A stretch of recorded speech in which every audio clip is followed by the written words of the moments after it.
KBC when it comes to matters, of fan? That's a question that has been asked in so many quarters, and we have a story that has been highlighted here. The Electoral Commission must be more than just a money train.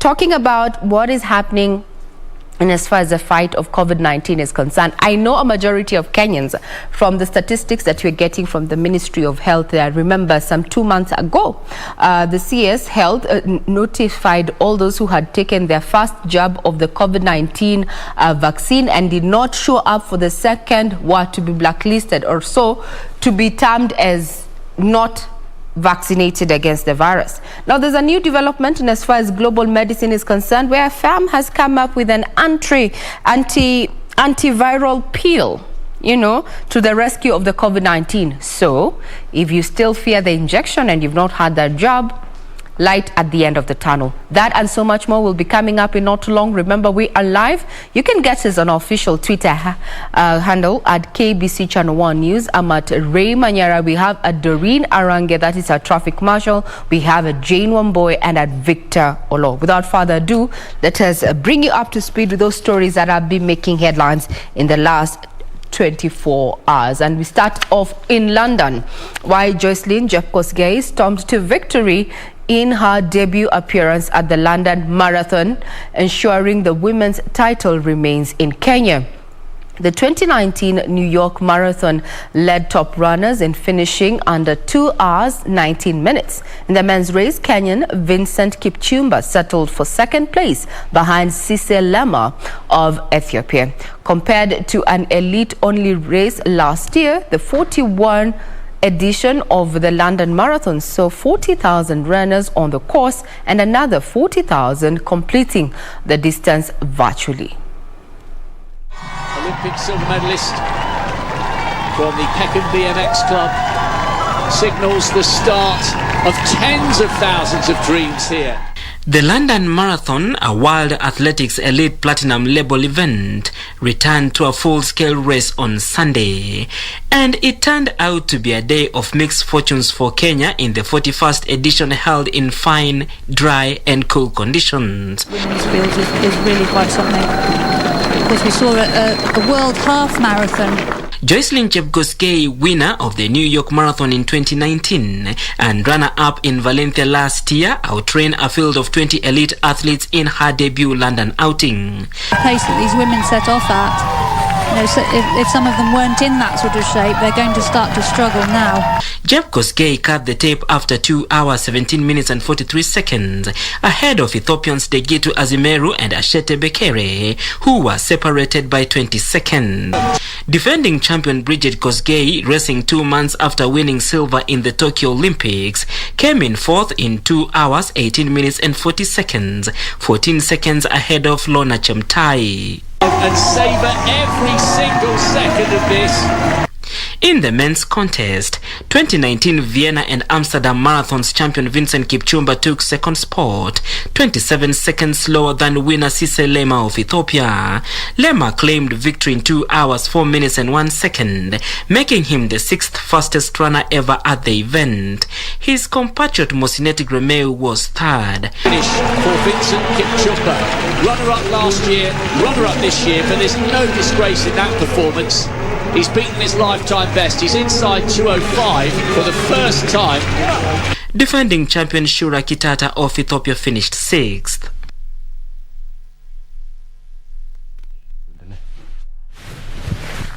Story in detail, you can find it on our website, that is www.KBC Channel 1, as well as our YouTube channel at KBC Channel 1.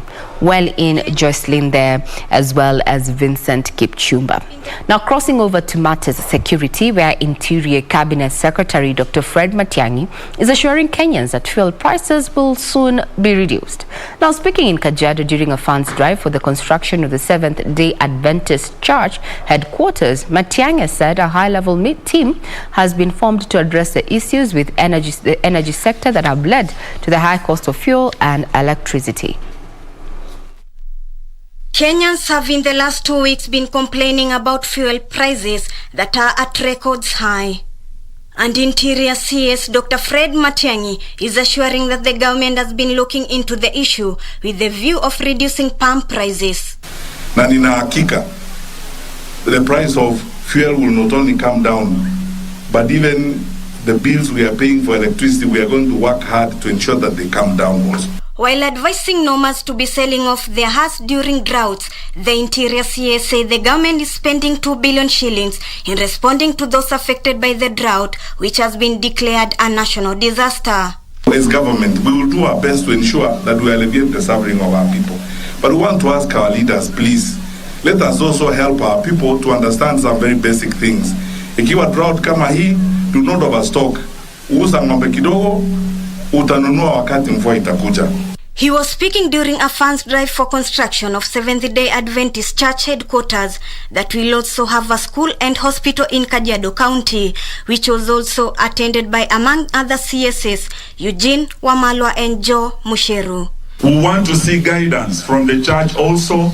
Leaders wakimobilize voter registration, churches should also play a part. Lakini pia watume hawa youths wetu wawe mabalozi wa amani. The peace we are enjoying is partly through the handshake. And so as we come to make our decisions in 2022, let's make them in an informed way.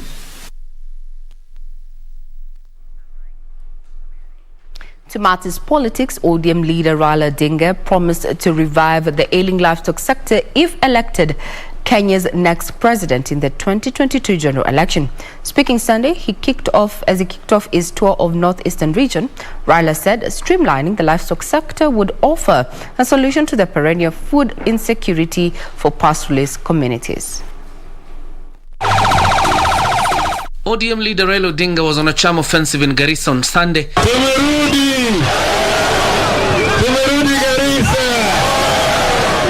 He vowed to address the number of challenges affecting the region if elected as Kenya's next president.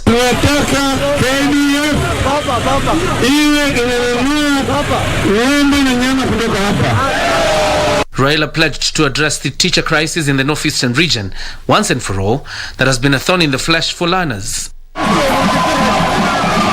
Raila, who was accompanied by several leaders including Area Governor Ali Kurani, his Kakamega counterpart Wycliffe Oparanya, as well as Siaya Senator James Orengo, disclosed that he was the brain behind the tamaking of the Garissa-Nuno Modogasho Road. He said the top on his agenda, if elected, will be the completion of stalled road projects in the area. The former premier is expected to address a delegates meeting to be attended by leaders from Garissa, Wajir, Isiolo, Marsabit and Mandera on Monday.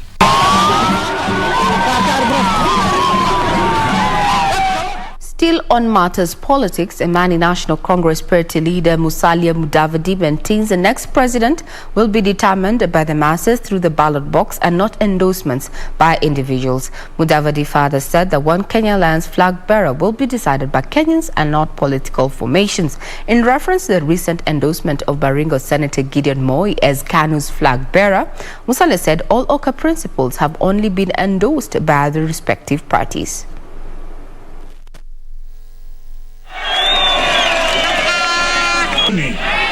ANC uchumi bora, basi hiyo ndio ishara ya ANC. Tunaelewana? Kile ambacho kilifanyika ni kwamba chama chake kilikuwa kinampatia heshima awe presidential candidate. ANC pia tayari ilikuwa imefanya hivyo kwanza. Kwa hivyo sisi kuwa pale ilikuwa in solidarity na mheshimiwa Gideon wa KANU. Sio kusema kwamba huo ndio uamuzi wa One Kenya.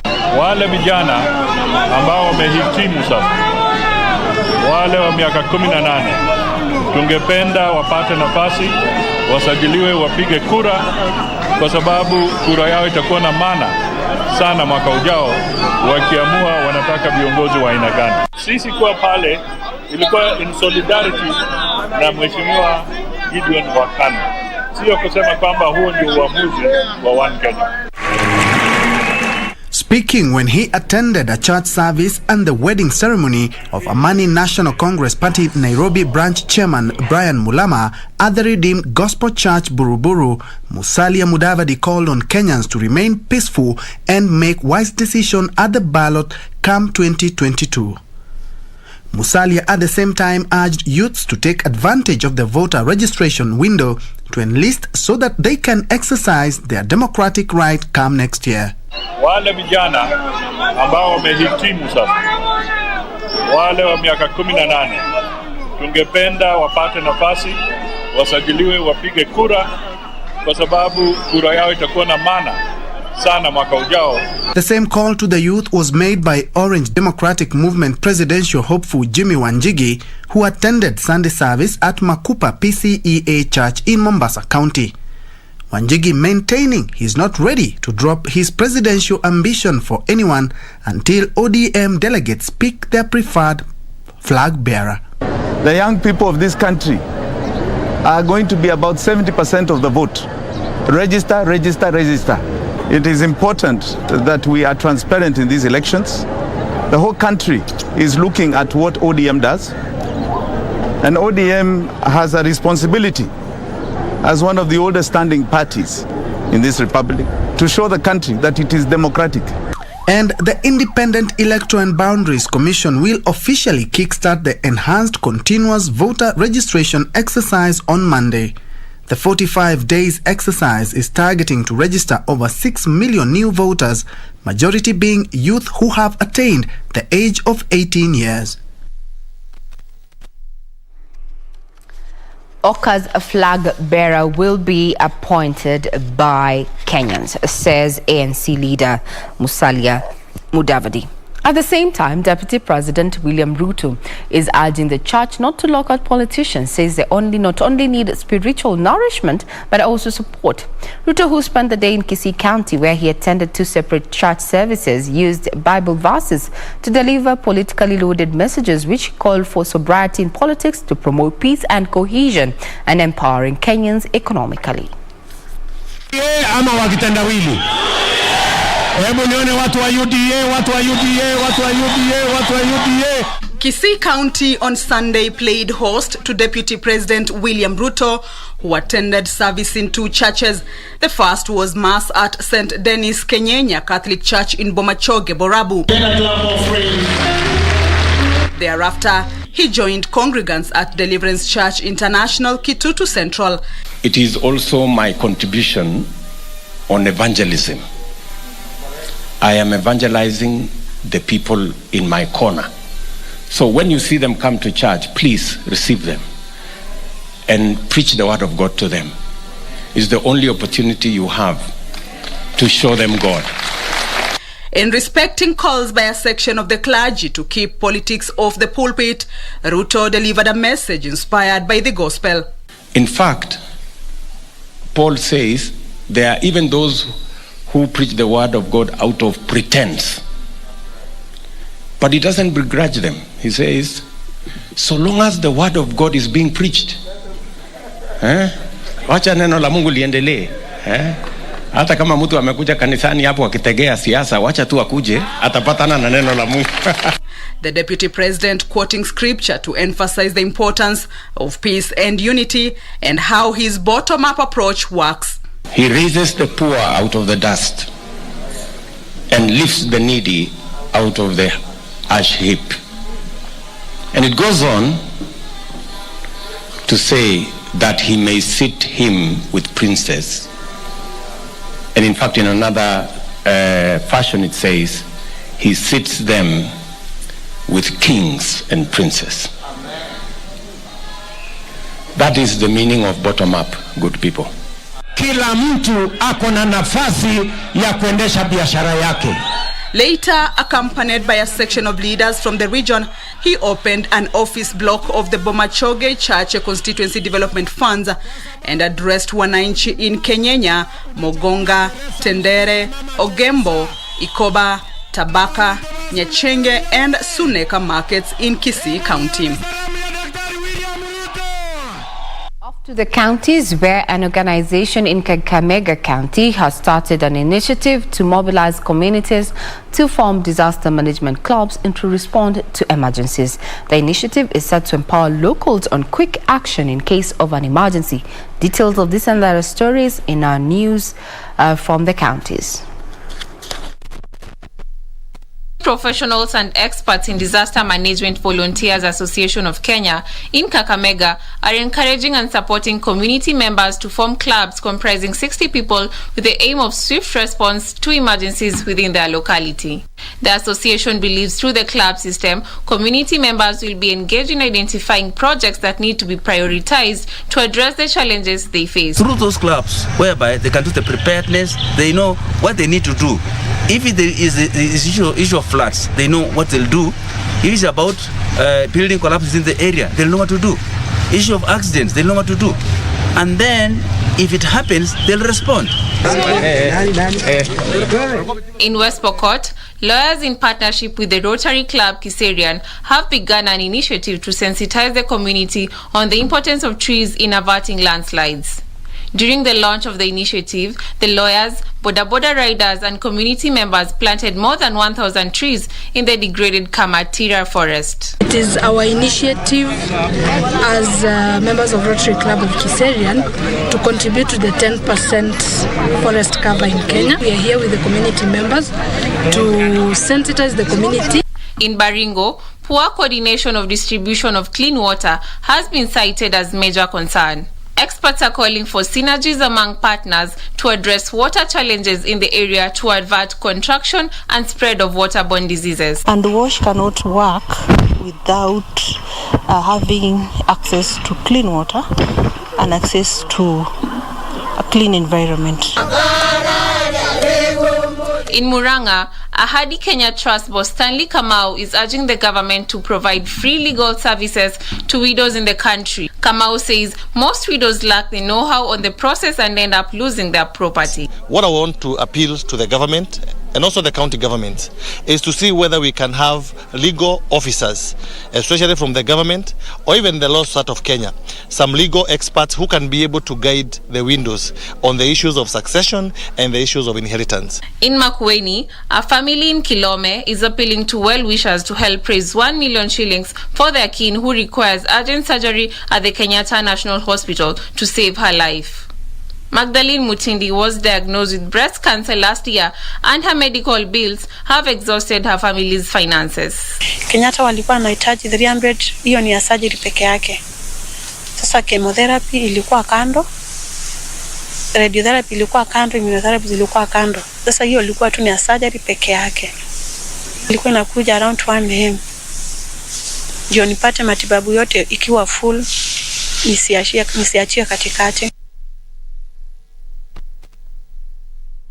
From the counties, we delve into matters sports, where Olympic 10,000 meter silver medalist Kali Kidan Gezange yesterday won the Giants Geneva 10-kilometer race in 29 minutes and 38 seconds, breaking the world record by 5 seconds. The 30-year-old from Bahrain, contesting just the 4th road race of her career, had a 5-second lead over Kenyan duo Salafin Chepsol and Agnes Tirop before taking 5 seconds off Joycelyn Jepkoski's world record set in Prague in 2017. Tirop finished second, while Chepsol settled for third. Kibiwot Kandie won the men's race in 26 minutes and 51 seconds, 6 seconds ahead of Felix Kipkoech, while Boniface Kibiwot held on for third. To what was happening there in those particular races, all are available on our website as well as our YouTube channel. Now, the battle for top honors in the Kenya Hockey 5-a-side tournament continued to intensify at City Park, Nairobi.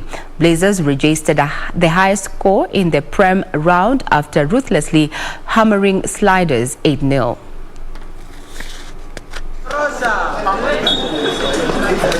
The Kenya Hockey 5-a-side tournament entered its second day in Nairobi. Blazers showed a splendid performance by ruthlessly smashing Sliders by 8 goals to 0. Kenya Police narrowly beat Strathmore 4-3, while Wazalendo lost 9-1 against Strathmore. Jaguars women team beat Strathmore 4-1 before claiming a 7-1 win over Wazalendo. The tournament, which has attracted 7 men's and women teams, was used to prepare teams for resumption of top-tier leagues. COVID really disrupted our activities and our plans. We wanted to interchange league, Hockey 5's league, normal 11, and then Hockey 5's. now that we were disrupted, we had to think outside the box, and we said to start with this. And hopefully going forward next year, we'll be having at least one league, the full league of 11-11, and then in between we'll have this as one of the tournaments. The union had suspended its sporting activities after the outbreak of COVID-19 and is in process of finalizing its return to play protocols.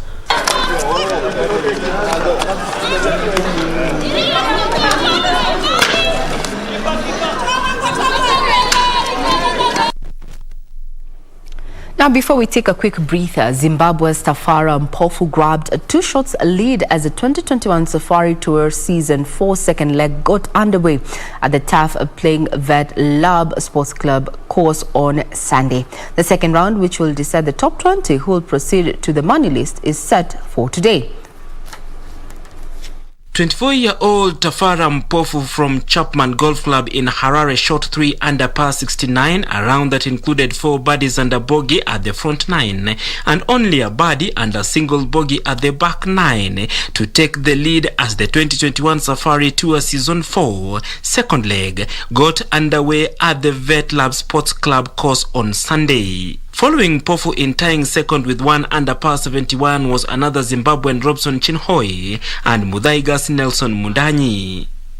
Chinhoi bogeyed the par 3rd, then picked up birdies from 5th to 8th. He, however, started the back 9 badly, dropping shots on 10th and 11th. He recovered then on the 14th and 15th, but picked up double bogey 6 at the home green for 2 over back 9 to tie with Mundanyi, who played a neat bogey-free round which had 17 pars and 1 birdie, holed at the par 5 7th hole. Home pro Matthew Omondi, who missed the first leg at Sigona last week, shot 1 over par 73 to stay closely with the leaders. The second round, which will decide the top 20 who will proceed to money list.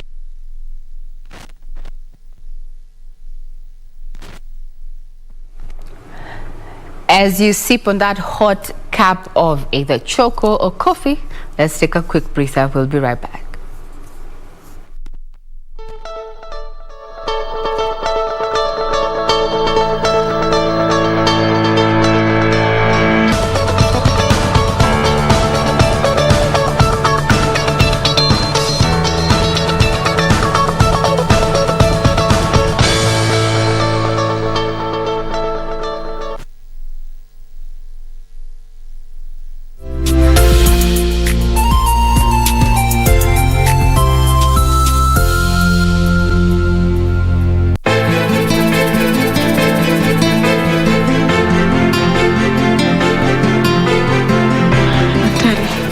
Vipi? Naanza kwambia endelee vibaya. At least you're in hospital in time. Mama mimi sikuacha kazi. Ilikuwa nimechotoka off. Bila ruhusa yangu. Wataka niseme nini wewe? Kwani ulikuwa wataka afe? Bado hujatosheka na ulichokifanya? Babe, tell me.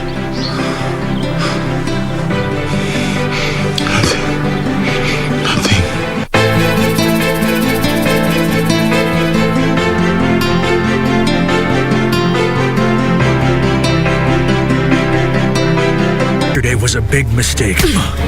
Did you say that you loved and will protect Victoriano? Then do it. End your relationship with that man. Don't get involved with Emiliano because you'll regret it. You did not threaten me. Neither do you. Cassandra is the daughter of Victoriano Santos. What? Diana.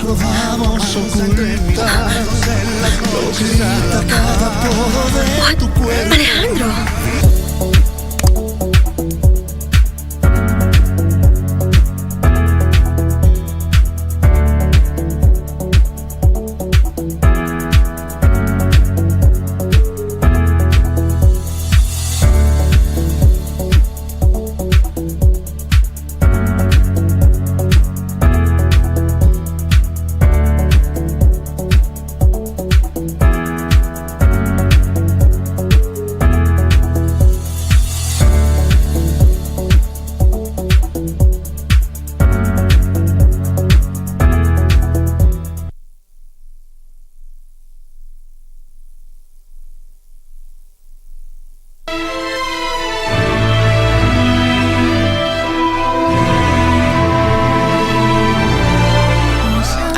doctor. She's a patient.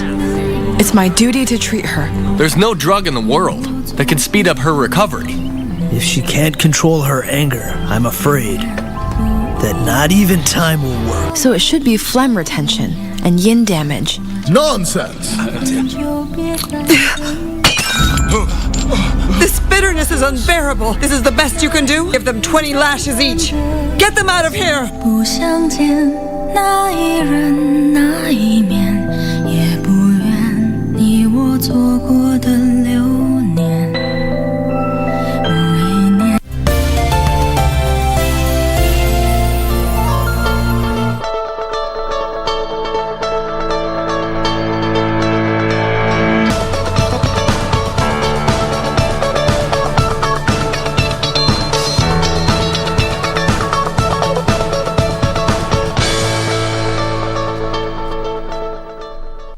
Good morning once again. If you're tuning in, this is KBC Channel 1, where we're just bringing you up to speed with those stories that have been making headlines in the last 24 hours. We're looking at those stories in the sporting arena. And now going to the rally where defending champion Sahib Omar celebrated his 35th birthday with a victory at the KCB Nanyuki Autocross 7, which culminated at the Batian View racetrack yesterday. Now, the racing driver also suffered a back-to-back success after a strong win at the Jamhuri Park last month.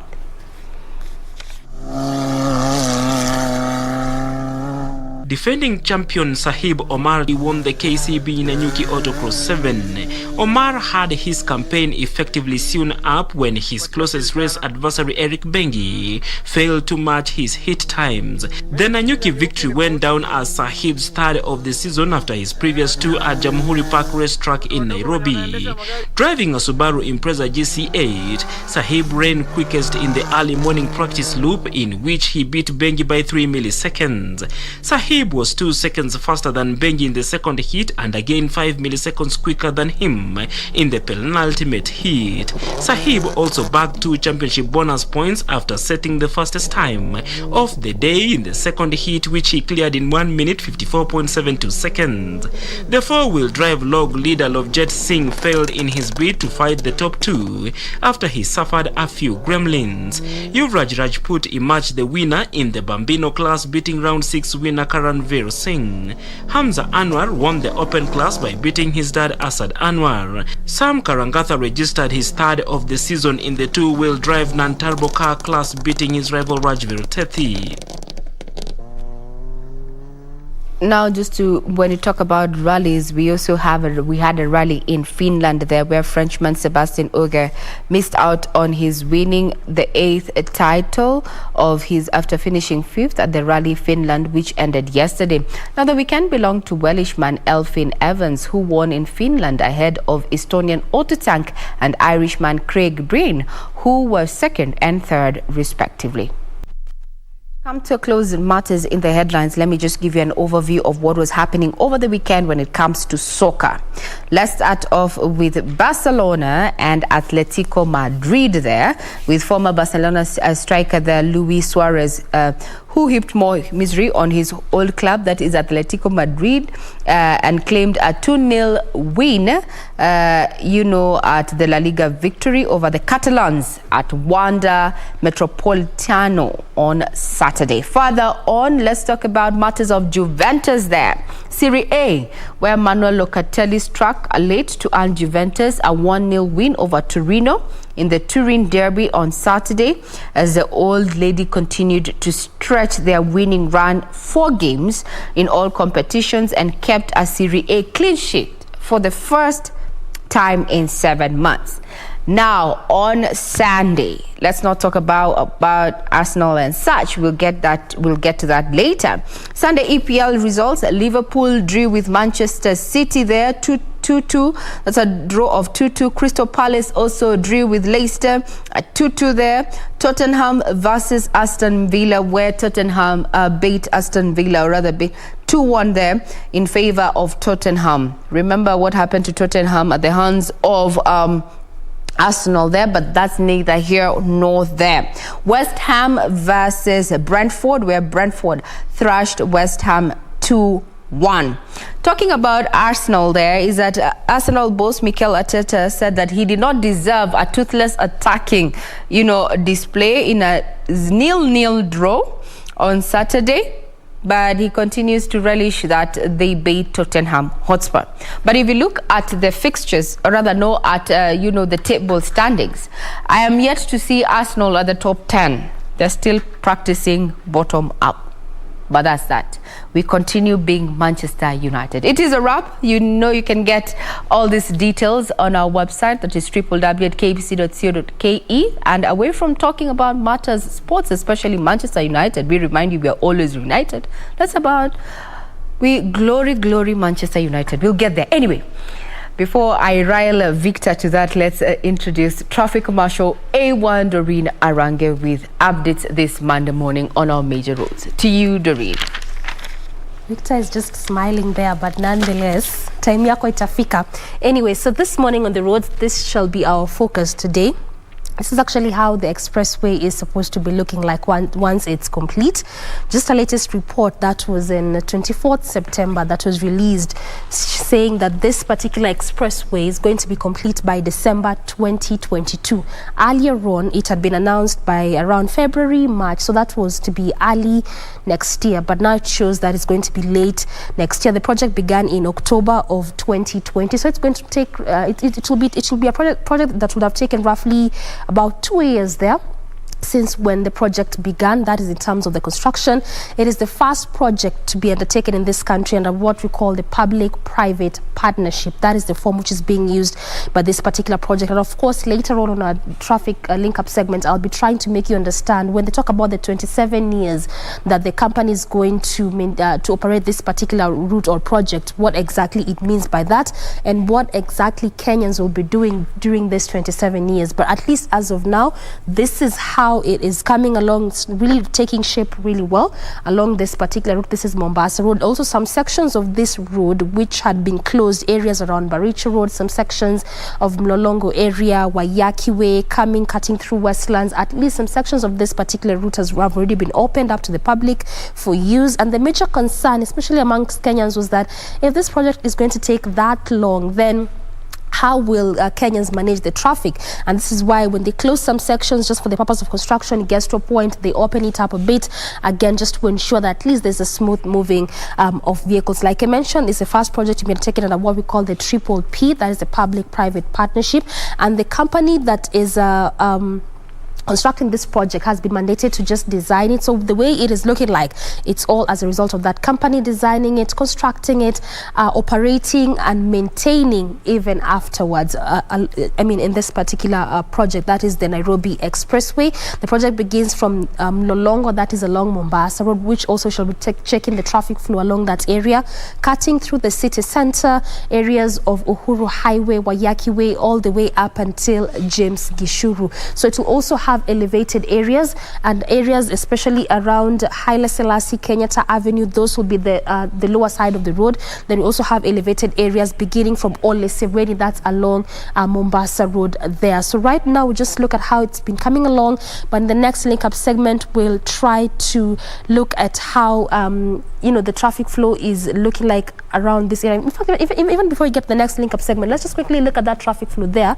That is along Mlolongo area. Like I mentioned, this is where the project begins. That is the Nairobi Expressway from this area. And sometime mid this year, it had been closed again to just necessitate that construction process. So when it comes to traffic flow, this is how it is looking like. Not so bad around that area, especially as you come to the city center. That is how it's looking like. Just a bit of a traffic here and there as you leave areas of Mlolongo coming all the way to the CBD along Mombasa Road there. But just it's actually on some sections, not throughout that entire area. On that side, as you leave city center, still coming through Mombasa Road, not bad at all. That is on that particular lane as you leave CBD, coming all the way to the estates. But then again, that's quite expected because, in this morning hour, like I keep mentioning all the time, is that on most roads, as you head over to the estates there, you barely expect any kind of traffic. It's just heading over to the estates, no activities there. So this is why we are seeing what you're seeing there. On the other section, again, quite expected. traffic really building up there, but at least opening up a bit as you leave areas of Mlolongo coming all the way to the city center. This is how it's looking like, coming all the way on that section just before you get to areas of Cabanas there. Again, also around the same areas, it's next to a bus terminus. So clearly, again, what you're seeing is basically what we would expect to see there as you leave that particular section, coming again all the way to Syokimau, around areas of Gateway Mall as well. Traffic building up on that section, moving at a very, very slow pace. So again, if you're leaving areas of Athi River, Mlolongo, perhaps outskirts of Nairobi, coming to the city center, areas of Syokimau as well, just on these sections as well, have to make do with the traffic, because if you are coming to the city center, then there is no alternative route for you there. Just have to make do with that particular traffic there on that section as you head over to the CBD. But at least past areas of Gateway Mall, not bad at all, moving at a very, very swift pace. On the other section or on the other lane as you come over to the estates, again, no traffic, green all through, clear indicator of that. But then again, that expressway, this is basically what it's supposed to be doing to shape how the city looks like, and this is why it's being constructed there. So again, leaving those areas as you head over to the city center, areas of Cabanas, where you really expect to see heavy kind of traffic. That's not really the case, moving at a very, very swift pace on that section. As you leave Cabanas, coming all the way again to the city center, still along Mombasa Road on both lanes or both sections, not bad at all. So quickly, just let me make you understand on that 27 years. So this is actually how it's going to work along this project or the expressway. The company which is constructing this project, like I mentioned, it's designing, constructing, maintaining, operating, and then it will maintain. So when you keep hearing about the toll fee, that is what Kenyans will be doing for the next 27 years after the project is complete in December 2020. They'll be paying what we call the toll fee for the purpose of that company to get back what they had invested in this construction project or process. So that is why most projects that you're seeing in the country being undertaken by what you call the public-private partnership, it's basically for that, whereby Kenyans don't need to cough money as the project is being constructed, but later on, in just a small fee, what we call the toll fee, is what they'll be paying, at least for that company to recoup back whatever it is that they had invested when it comes to the construction of this particular project. So like I mentioned, this is at least how it is looking like so far, beginning from the areas of Mlolongo, cutting through Uhuru Highway, sections of Wayaki Way, up until the James Gishuru Road. So up until the project is complete, up at least till December 2022, we shall continue to keep track on it, trying to see how it's coming along, try to also see how it's shaping Nairobi City and how the project altogether is affecting the traffic flow in Nairobi.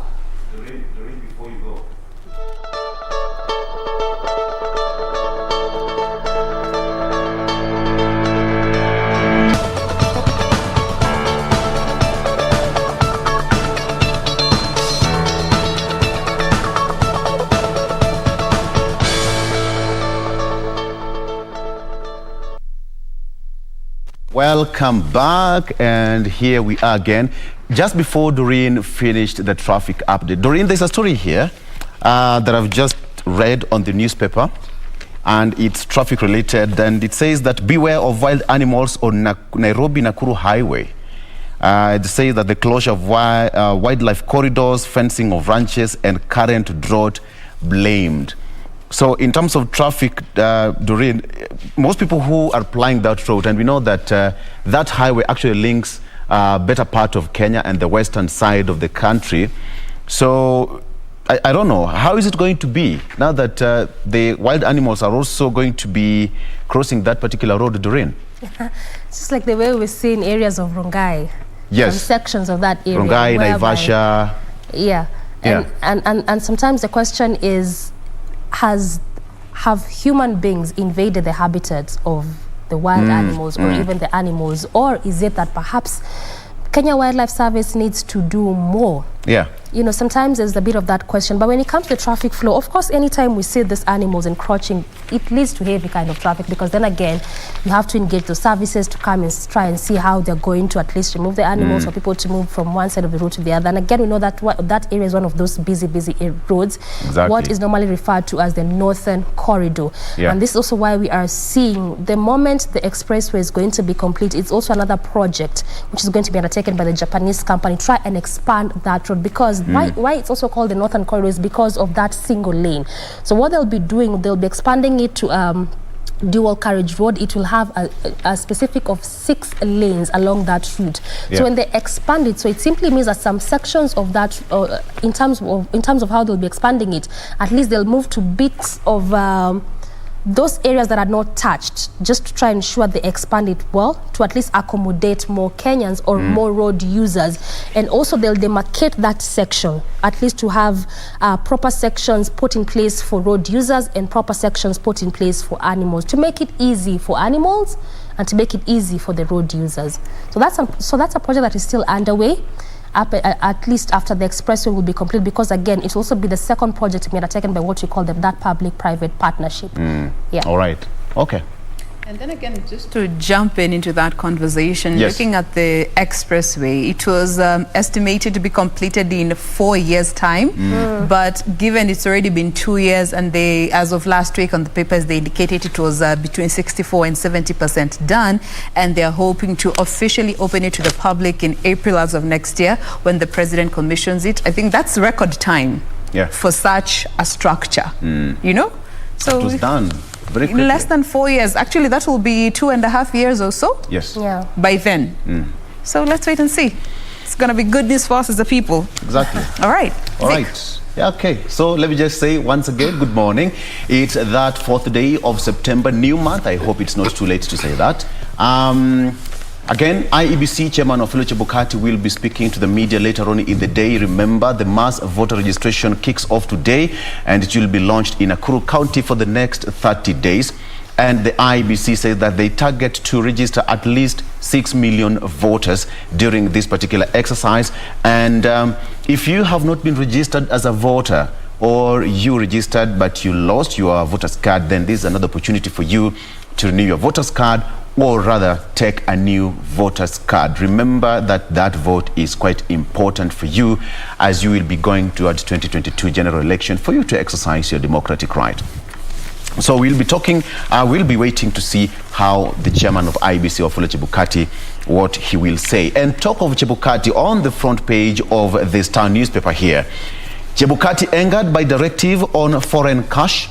Chebukati angered by directive on foreign cash. He says that he sees state as meddling with IEBC autonomy. State likely to get sweeping powers to negotiate for foreign aid on IEBC's on behalf of IEBC. That is, the state's move to deploy an interloper or superintendent the operations of the IEBC has triggered a standoff between that threatens to disrupt preparations for next year's polls. And it's now said that the Independent Electoral and Boundaries Commission is currently embroiled in a tiff with President Uhuru Kenyatta's administration over the funding monitoring. That I will give more details later on. As far as preparation for the next poll is concerned, budget boss wants state to slash travel spending. Control of budget, Margaret Nyakango now wants the government to cut the extravagant and expenditures on travel and other non-essentials and expand the revenue basket to save the country from deepening debt crisis. Nyakango made the call as she revealed the country's debt hit a crisis level that threatens to paralyze government operations. On the front page of the Star. Again, still on the front page, my issue with Uhuru. Inside Deputy President Ruto's tell-it-all letter to Catholic bishops. Again, I will give you more details on that. And again, Our Lady, Jeb Kosgei, conquered the London Marathon yesterday in London, and I will give you more details on that. She clocked 2 hours 17 seconds at that marathon. That is a record run. Good run for Jeb Kosgei there. As well as ODM officials, snabbed Wanjigi, Mombasa tour. Coast ODM officials and leaders snabbed party presidential candidate Jimmy Wanjigi's coast tour of Mombasa and Kilifi counties on Saturday and Sunday. They said that Wanjigi did not inform them of his tour, while MCS in Mombasa said they were busy with other engagements. However, Wanjigi said that the party has refused to provide him with a list of party officials and delegates across the country and therefore cannot contact them.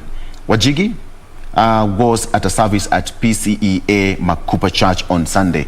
So, briefly, my issue with Uhuru, inside DP Ruto's letter to bishops, the DP says that he would submit to any reconciliation efforts.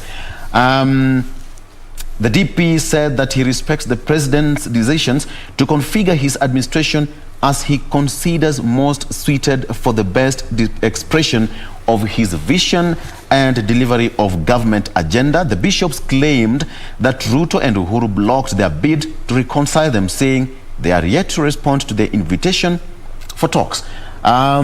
Just to ask a very simple question, that is this talk just being tried to be brokered by the clergy timely? I mean, it's been there for quite some time, and perhaps it has stretched to that limit where perhaps if you want to make a reconciliation between the two, then it will take some nerve. It needs a lot of preparation, and it has been said that the separation is beyond redemption. So that is as far as that is concerned. So Doreen, on that note, they said that the issue of wild animals along the Nakuru-Nairobi highway, and I think this is important to note to all the motorists flying that road. The animals are looking, it said that you are likely to hit a wild animal or cause a serious accident trying to avoid one while driving on that busy highway. The animals are out looking for pasture and water, or simply roaming because they no longer feel free and safe inside fenced ranches. And I think that is exactly what you said, Doreen, because most of that area has been fenced. Remember the SGR, most of the inland dry port has been heading towards that Naivasha area. So a lot of land has been bought and has been fenced by private developers or even some of the government entities. So the wild animals are now feeling unsafe in their natural habitat. The chairman of Friends of Lake Naivasha, Francis Muthui, said the number of wild animals around the highway is on the increase. So you have to be very careful if you are a driver or even people who are living around that area. You are likely to encounter some wild animals. Be on the lookout. Jen Womboy Satan. Let's now have a quick look at the Daily Nation. And given we are in October, it is officially Mandem's birthday month. So wacha tukwambie happy birthday in advance. Ndo ikifika usiseme tulisahau. Hapana, we know Victor, we know him. So ataturuka hiyo siku. Happy birthday if he doesn't tell us how old he's turning. Hatutaweka hivyo, hatutaka hivi. Hatutaishi hivi. We are not buying any gifts. It's like we do not know how old you're turning. It's several days away, but hey, I really appreciate. Did they tell us how old she was turning? Yes, I said it. I did. But Victor is like plucking a tooth. No. We will ask people who know you online to tell us how old you're turning. They hear your voice. You guys, mnanianika aje mapema. It's Monday. Monday. Tukuanike, unajua labda umekataa kutuambia anataka kujua miaka yako ndio ajue kama wewe ni right candidate. Allah. Aandike kwa keki. Na uko mahali na umekataa kusema. I'll be turning 30 something. Age is not just a number. By the way, age is nothing. It's not just a number. Just very important. Anasema ati he'll be turning 30 something. Yes. 30 nothing like 30 something. Hakuna. It is. Anyway, tungoje tarehe 26th of October. Tujue. And by the way, tukicelebrate president, tutawish president happy birthday na wewe tutakataa kukuwish because so you have refused to tell us how old he is. No. Who are you not to? On 26th of October, we'll be celebrating again with the president. So, Mr. President, wherever you are, kabash tu. Just the two of us. Hakuna bash kama tujui miaka. Mr. President, leave alone these ones. They're bombarding me. Let's have a bash. All right. Two of us. As you ponder on as to whether you're going to tell us your age, all right, let's come to the Daily Nation. Some of the stories we've already mentioned. Of course, celebrating the London victory by Jeff Koskei right there. This is her second win when it comes to the marathon. There is, again, a story concerning Wanjigi in the coastal region. That has been touched on by Victor on The Star. Coming to a story here concerning teachers is that jobless teachers rush to become interns, and they are pouring in the thousands, in as much as there's only 1,038 vacancies available as per what the TSE announced. So many of them are still unemployed.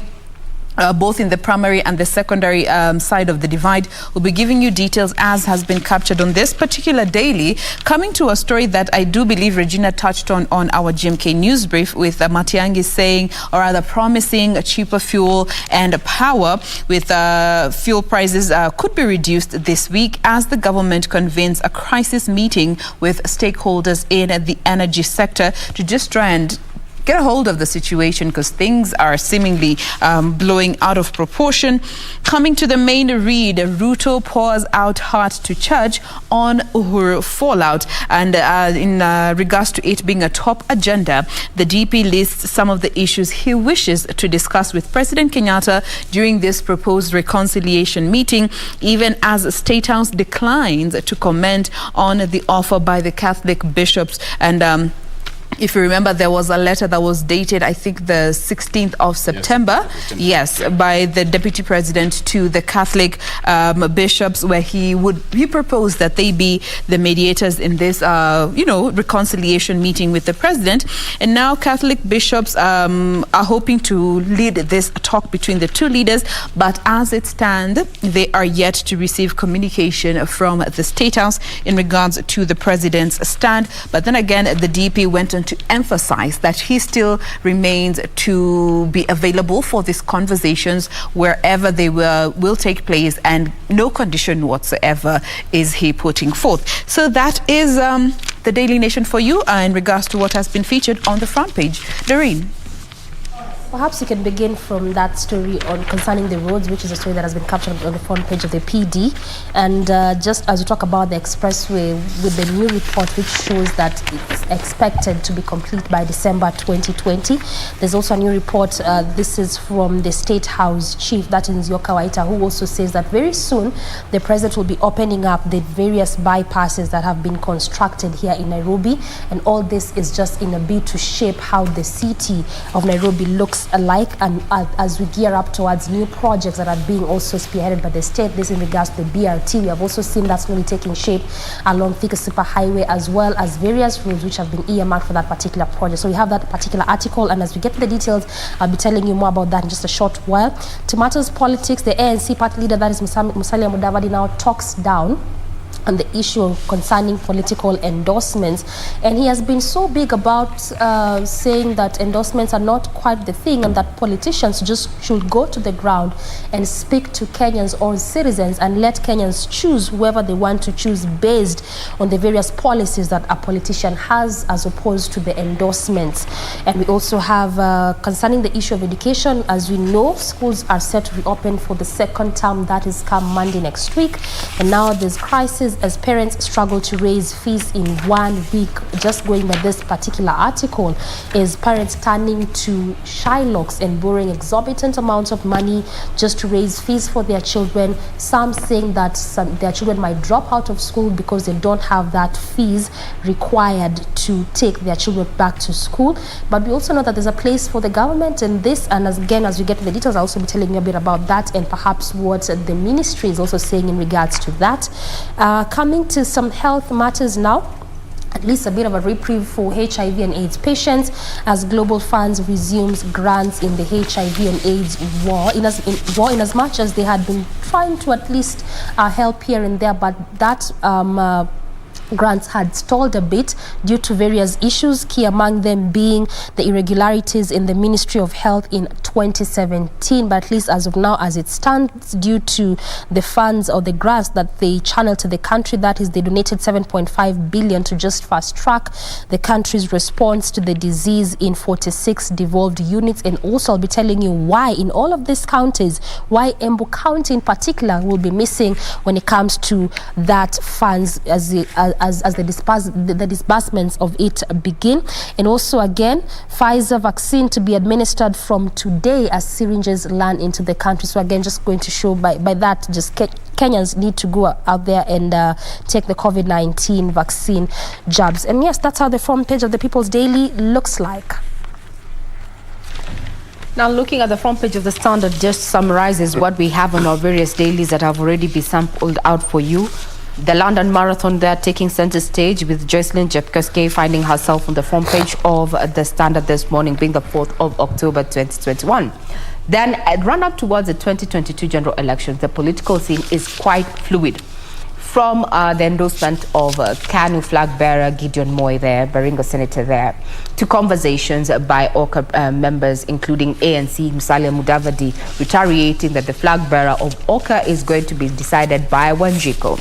There's a question, is there going to be reconciliation between President Uhuru Kenyatta and Deputy President William Ruto? Apparently, those are a letter that was written to the president, to the bishops, saying that he is interested, that is the deputy president is interested in a reconciliation.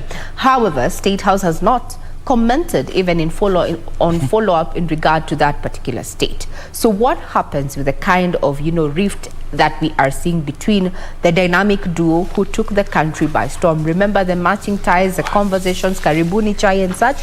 Indeed, it is not a walk in the park. It's not breezy as it was.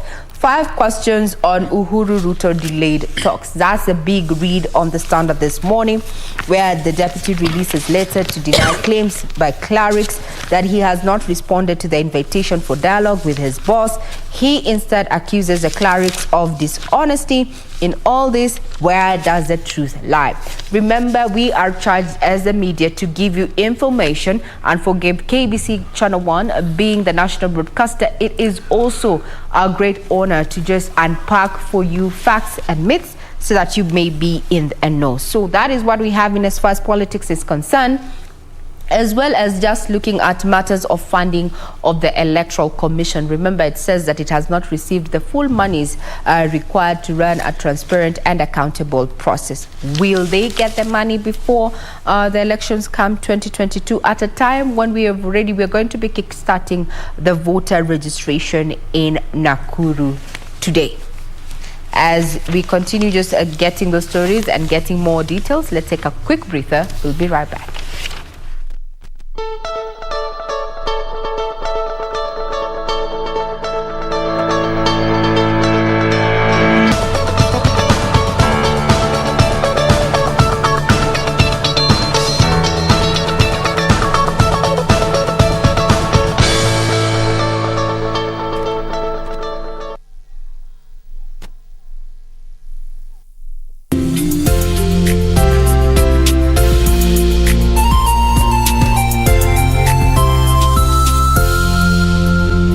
It was a big mistake. Did you say that you loved and will protect Victoriano? Then do it. And your relationship with that man. Don't get involved with Emiliano because you'll regret it. You did not threaten me. Neither do you. Cassandra is the daughter of Victoriano Santos. What? Diana.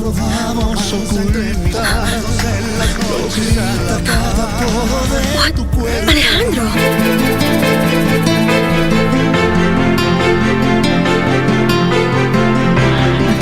Anaendelea vipi? Naweza kwambia endelee vibaya. At least you're in hospital in time. Mama, mimi sikuacha kazi. Ilikuwa nimejotoka off. Bila ruhusa yangu. Wataka niseme nini wewe? Kwani ulikuwa wataka afe? Bado hujatosheka na ulichokifanya? Babe, tell me.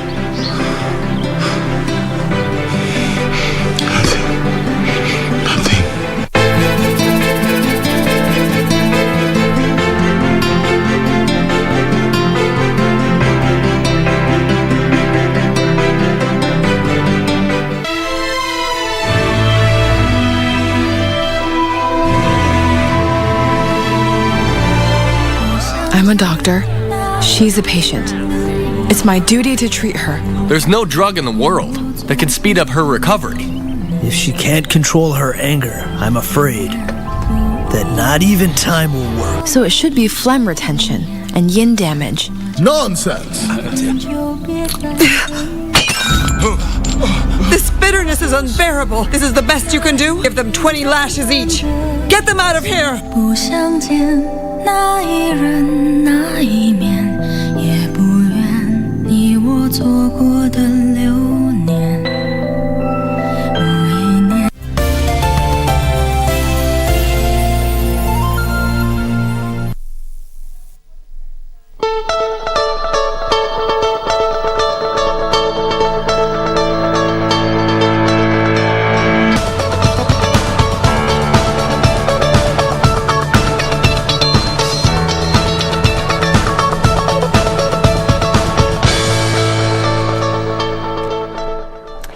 Indeed, you're watching KBC Channel 1, the 4th of October 2021. We were just giving you a sneak peek of what has been given precedence by the various dailies that we have for you this morning.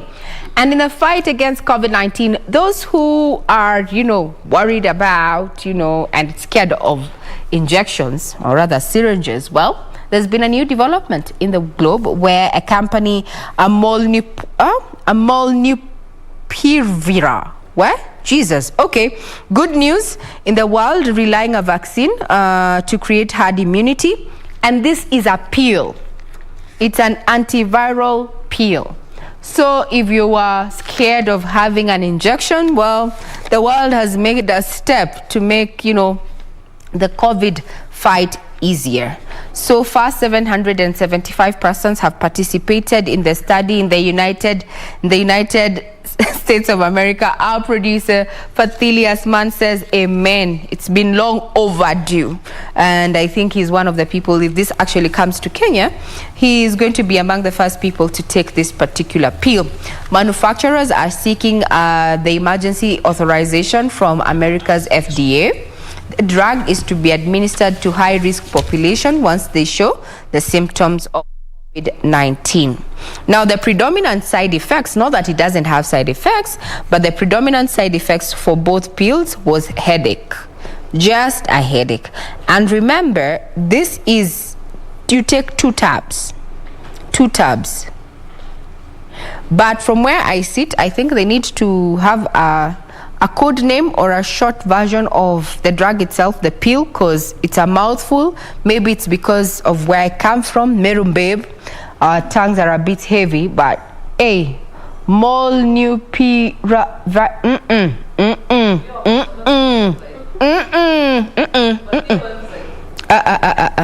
Atutawezana.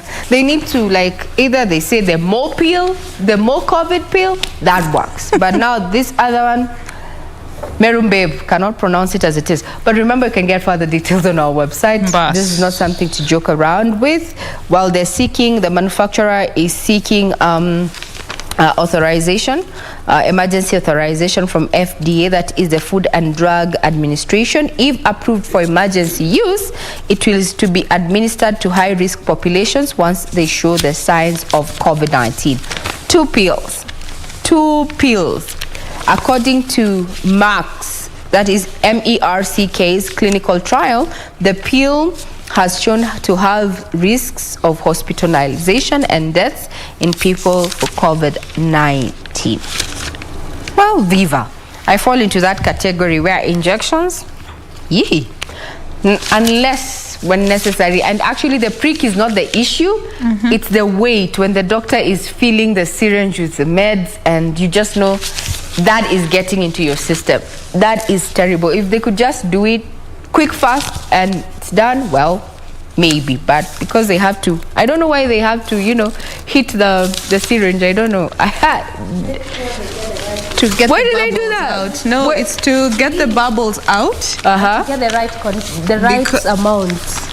No, to get the bubbles out, because bubbles travel to your heart is a problem through the injection. So they gonga to get all the bubbles out, and then you see they squeeze kidogo to make sure there's no air between. Yeah. When you speak, I actually see a doc or a nurse doing that. In my mind, I am really seeing that. My family has medics. Going to the hospital is actually very foreign to me. Hey. Actually, I once saw in my village, these dogs affected by, it's called rabies? Yes. Rabies, yeah. Exactly. So one of them, Zay, there in the village, was an expert in just eliminating those dogs, because you can imagine getting that bite. It's quite, it's deadly. So that mzee would have an empty syringe, draws it, alafu anadunga mbwa. Alafu anaambiwa achana na hiyo hapo for the next maybe 20-30 minutes. It will be dead, because it goes straight into the lungs, the heart, and then it creates the air bubbles along the blood veins, right? So you just choke slowly, and that happens. But compared to taking drugs, I prefer the injection, the syringe. As in, it's just a one-time thing. Wow. As opposed to drugs. I know this is national television, but let me just say, You remember there's a certain place that the nurse always wants to inject. That is a bum bum. As a grown-up, trust me, I still find it very difficult to do that. For real. Many people are afraid of injection. Like you're there, you give your backside. Many people are afraid of injection. I actually go like, can't you prick? Can't you just prick anywhere else? Adults, you've never had adults crying in that ward. As if, At least these days they are shifting it to other parts of the body. Not necessarily the bum. Sure. Yeah. Hey, they need to put a notice. We do not inject bums. We will go. Imagine go to the hospital, Regina, and then Katoya can Mom, what's happening? And you shout, you wail. Trust me, I will cry and I will not be embarrassed about it. I will not be embarrassed about it. I will not be embarrassed about it because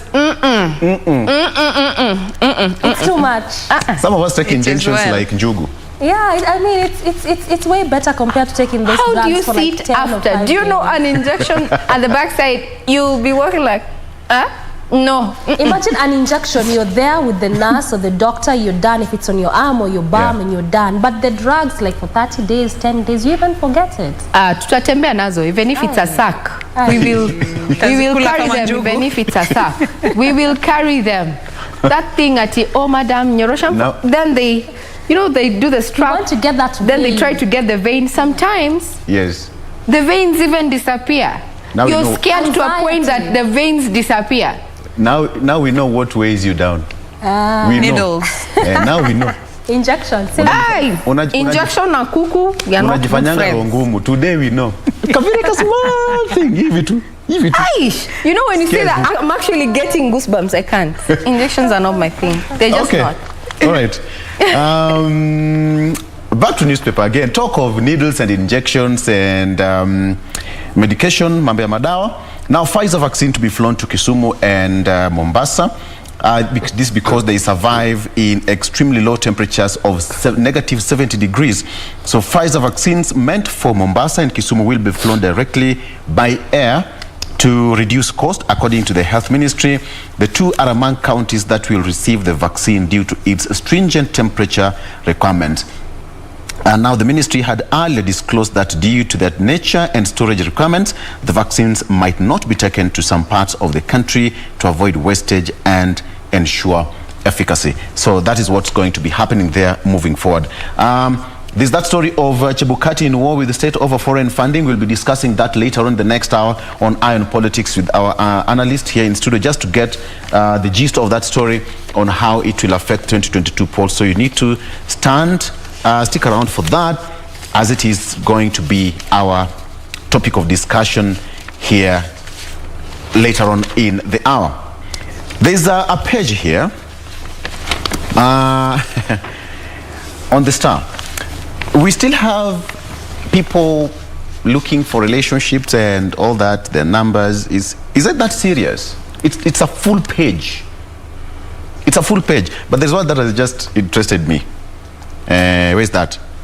I am a Kenyan born in 1950 and would like to get in touch with anyone who has a King George 1 shilling or that very year.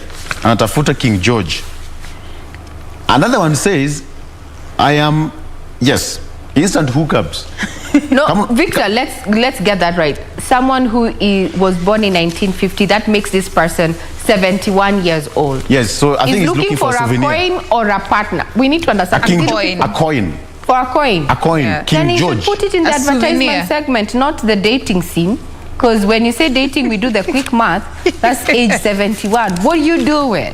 Should be concentrating on living the rest of your life. But human beings are relational, so at any point one would need a companion. 71. 71. Saba moja. Ni maumbile. Saba moja. At any given point you need a companion. Yeah, so age doesn't matter. You could be 40, you could be 20, you could be 60, 80. Maybe that's a way of getting someone who has the same interests. Yes. Age 70. Okay, continue. He's looking for a coin. He's looking for a coin. But there's one here says that he's 47 years old and looking for a Kamba lady, serious, mature, and a life partner. SMS profile to Rohmat connections and all that. Mpaka ameweka number hapo. Wait. Hey, it's serious, Mazi. Kamba lady. Yes. Hey, my friend. These streets are cold. It's all in the specificity, not any other thing, not any other tribe. Is it that serious? It is. Actually, relationships are serious. That's over 70. With certainty. An old man yesterday told me, and I want to quote Senior Manyara there. Yes. He said, and he was addressing his children. We had a family gathering over the weekend. So he said, awesome. Ukipendwa, Pendeka. Pendeka. But he reminded all of us, everybody, it's okay to be loved. But please, how is that person loving you? Does this person love you with the values that you have? Are you sharing the same focus? Or the idea of love is not your idea of love? Wewe ukipendwa, sema sawa, umependwa, but uliza swali, unanipenda vipi? Let me ask a question, just basing on that, Regina. Looking in this day and time, and even just from that, when it comes to relationship, should you teach your partner how to love you or show love to you, or you observe how they show love and choose as to whether you want to participate in that or not? I will answer it. Let me start, then the rest can. The newlywed will be the last. Because hatutaki kuchoma hiyo boma. Umechanganisha watu hapo. The newlywed will be the last to give. This is, I believe, if you're in a relationship, you should be attuned to your partner. That way you observe what they like, what they don't like. However, communication is also very key. And I have come to learn in later ages of my life that I need to communicate better. I'm in the communication industry, but on an interpersonal level, I am a terrible communicator. So which of the two do you think should take precedence? Observe. You see, observe how they show love and choose as to whether you want to participate in that kind of love or not. Yes, as opposed to teaching them how to love you. I believe. Listen, when I say observing, observing just doesn't have to do with just watching the space. You'll also have to listen. You'll also have to listen to what they're saying and what they're not saying. Communication is not necessarily what is said, but what is heard. So you observe. Observing for me is not just visual. So you observe during the process of loving each other or dating. Of dating. This is all in the dating period. Of dating. Because that's when you make that decision. If you're going to show them, if you are dating and you see, well, I like this and he doesn't realize that, let me show them. You teach them how to love you. Then I would want to observe how they're showing love. I would like to expunge the word teach. I have a problem with the word teach. When someone tells me, let me teach you, I can't. I close shop because teaching, my experiences with school and teachers, moving. Let's say, learn, show your partner how you need to be loved.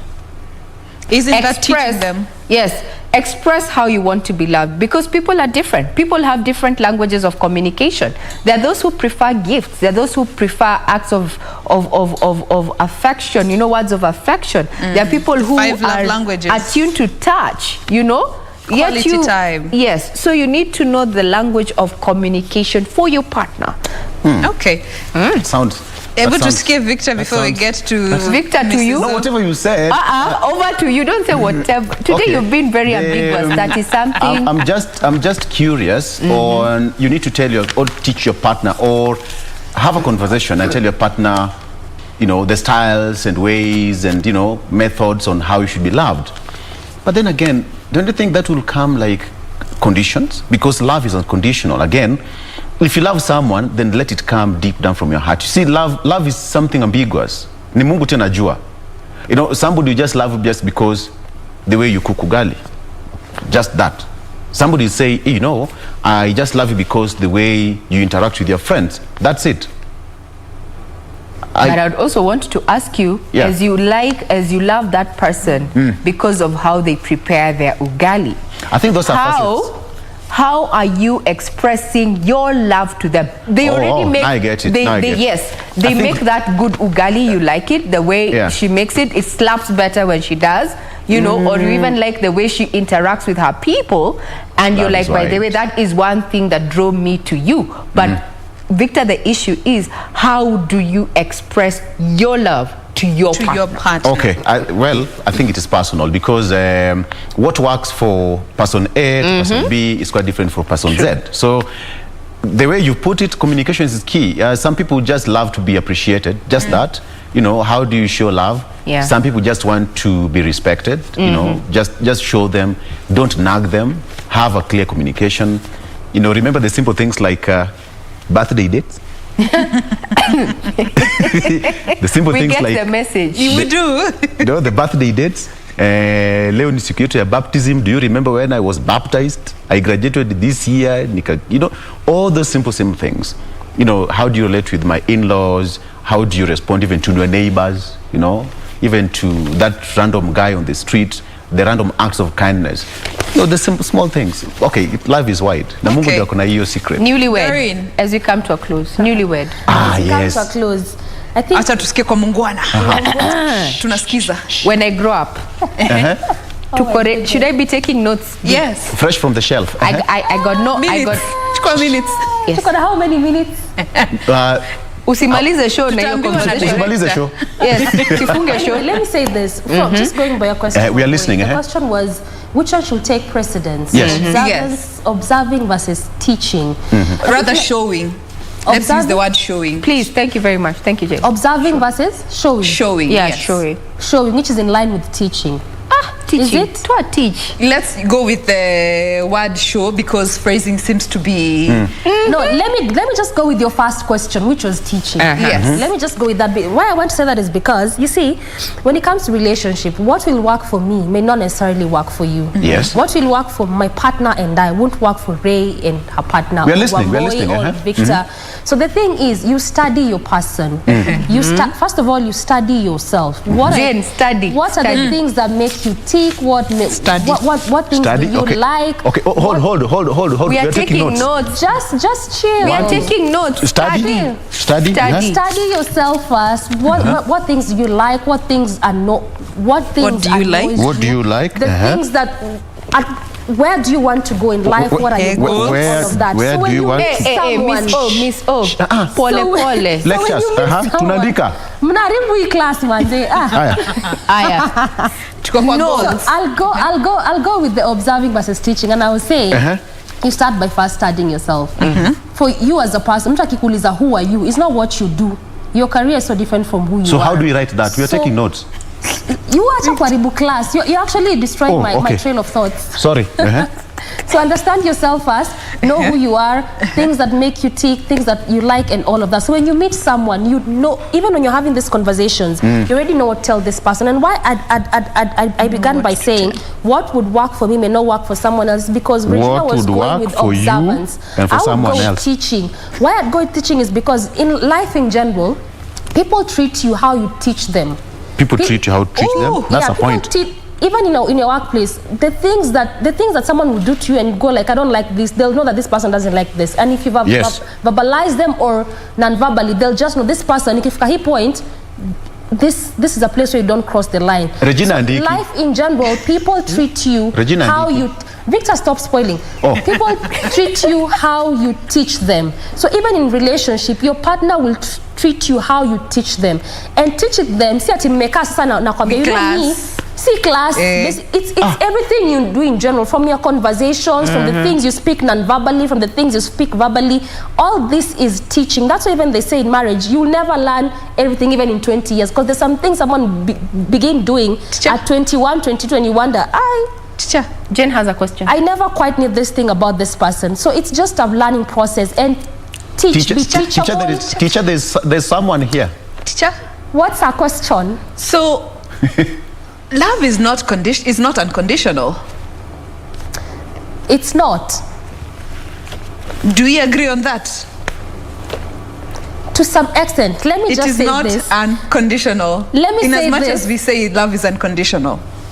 To some extent, it might be, because life, again, in general, it's all about benefits. What am I standing to get? Let's just be very realistic.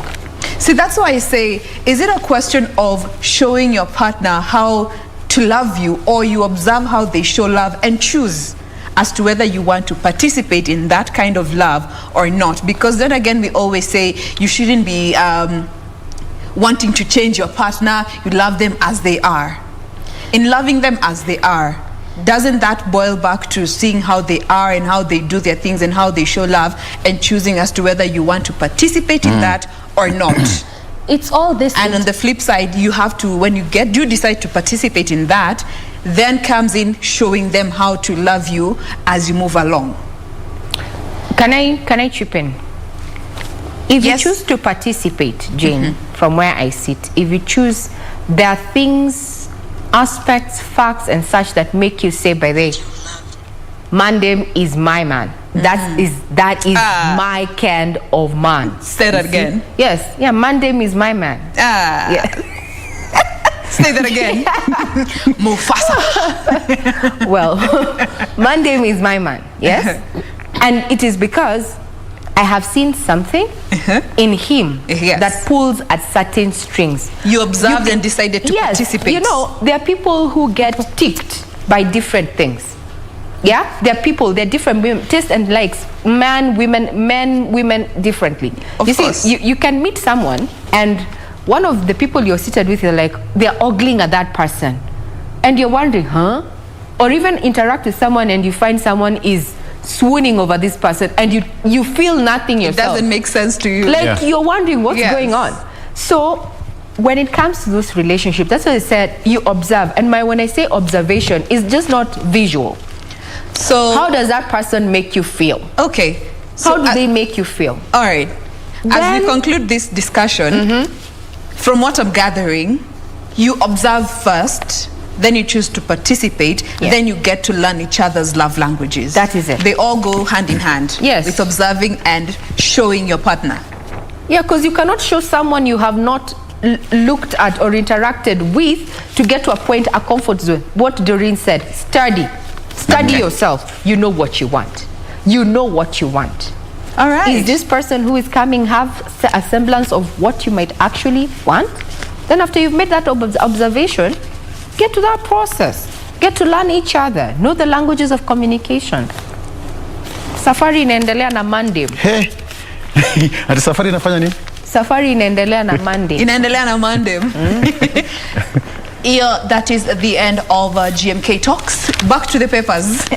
Okay, class dismissed. Now, before we even get to let me just throw in this particular story. I think it's also on the Standard, where Kindiki was ordered to pay 2.2 million Kenya shillings for terminating pregnant staff. Now, that story has been captured here, but let me just give you a brief overview. This is, of course, Tharaka Nithi Senator, Professor Kindiki. He unlawfully terminated the employment of one Yasmin Josephine Mokaya.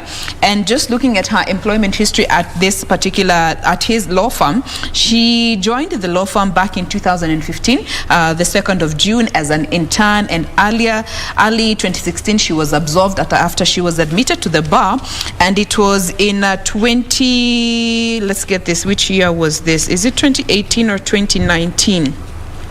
Let me see, I can't quite find the year, but when after she was of course employed on a contractual basis, came the time where she was expectant in January, and she decided to give her employer notice of her maternity leave, which she was expecting to go on. Let me just give you the actual dates so that we're not misquoting anything here. Unpaid leave, let's see, let me get the actual dates. I had them here. Let's see. Oh, yes, here we go. So she wanted to go for her 3-month maternity leave as is provided in the Constitution between March 5th through to the 5th of June back in 2018, and it was all granted. Everything was going well until when it was approaching the time, and she got a notice from her employer that she would have to go for an unpaid leave, which she refused to accept. After a few warnings here and there, being told that if she doesn't choose to accept this, she will be dismissed, she will be fired and let go of, she decided to still refuse to not go on unpaid maternity leave. And it wasn't until when she was just about to go for her maternity leave, she actually received a termination letter. So a court case was of course filed, and Professor Kindiki was found guilty of discriminating and violating her constitutional right against discrimination on grounds of pregnancy, for unlawfully terminating her employment. And so Professor Kindiki has been ordered to pay her 2.2 million Kenya shillings, which has been broken down into 1.5 million as damages for violation of her rights, 552,000, which is equivalent to 6 months compensation for the unlawful and unfair termination of employment, 129,000 compensation for unspent leave days, as well as 92,000 Kenya shillings for 1 month salary in lieu of notice. So that is that. And this goes as a teachable moment as we close this segment. When it comes to some of these things, you need to understand your rights as an employee. Understand that the Constitution protects you once you get to know, what is enshrined in the Constitution when it comes to the labor laws, you and your employer knowing your rights and when they have been infringed. So, and this is not the first time we're hearing of such a case. We have seen so many cases before of people unlawfully terminated, having their employments unlawfully terminated on basis of discrimination. Yeah. And it is a serious offense. It is a serious offense. All right. So on that note, I think it's safe to say ITH is coming to an end. But remember, the next hour we'll be talking about IBC preparation and preparedness in terms of how they are going to handle the 2022 general election. Later on in the day, IBC Chair Wafula Chebukati will be speaking to the press where in Nakuru, where he'll be launching that particular exercise that will be running for the next 30 days. So let me just save all the details for the next hour as we're taking a very short break. We'll be right back with more.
I'm a doctor. She's a patient. It's my duty to treat her. There's no drug in the world that can speed up her recovery. If she can't control her anger, I'm afraid that not even time will work. So it should be phlegm retention and yin damage. Nonsense! This bitterness is unbearable. This is the best you can do? Give them 20 lashes each. Get them out of here! 不想见那一人那一面，也不愿你我错过的流年。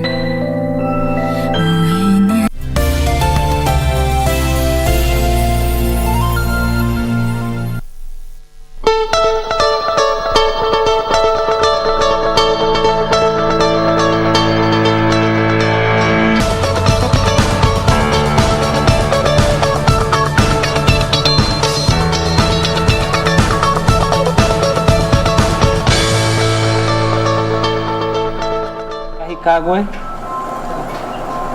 the UNESCO Regional Director for Eastern Africa, Professor Hubert Gizan, the Chairman of the Media Council of Kenya, Mr. Maina Moirore, Council members, Media Council CEO, Mr. David Omoyo, media stakeholders, members of the Fourth Estate, invited guests, ladies and gentlemen, good morning. Is this what? This is not working, no?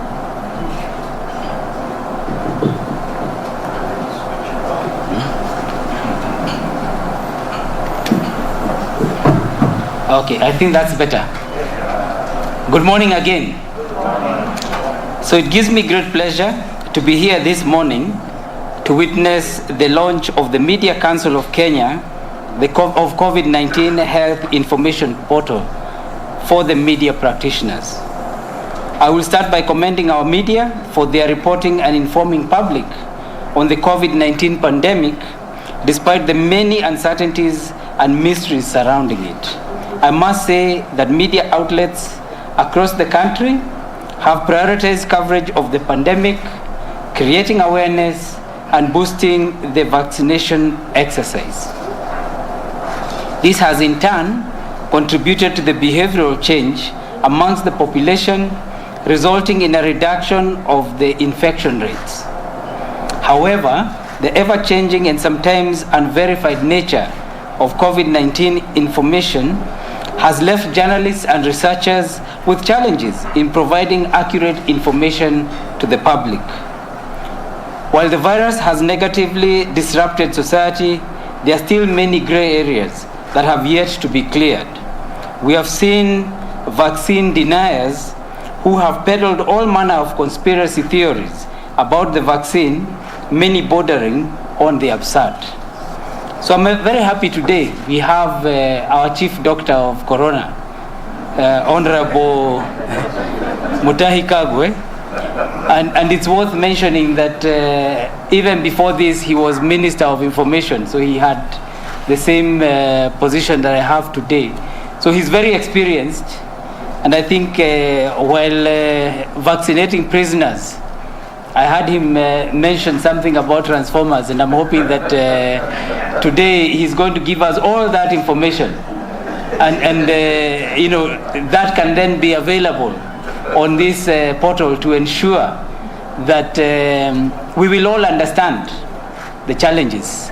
COVID is here with us and is here to stay, and so we must find ways of how we will work with it amongst us and ensure that our economies and livelihoods continue. And so I'm pleased that he's here, and even though I have a speech which I was going to read as a whole, I think it is better to listen to our chief guest and hear the wisdom that he will bring to us.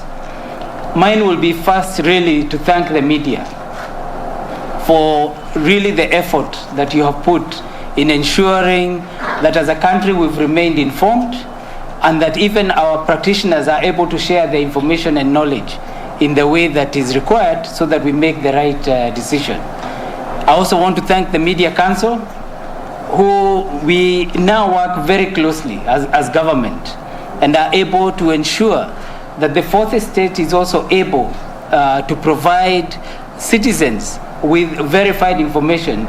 You said we should not talk about fake news. We should talk about other news. And I think the way we're moving, it is clearer and clearer for Kenyans what is true and what is not true. But we do need to have arbitrators that will actually say this is true and that is not true.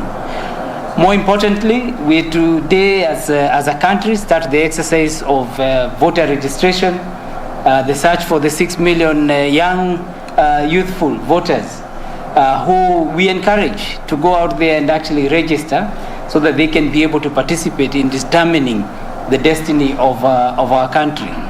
But for today, it's great that we have a portal that is going to provide all the necessary information you need as far as COVID-19 is concerned and how to live with it.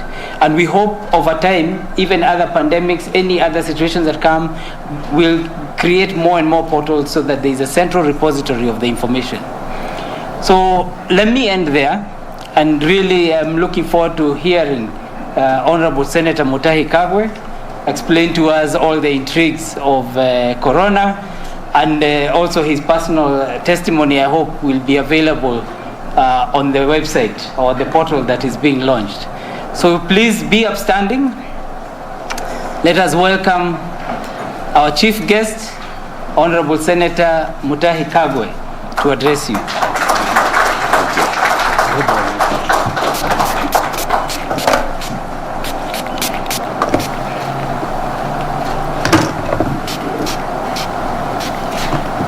Thank you all very much. Please, let's sit down.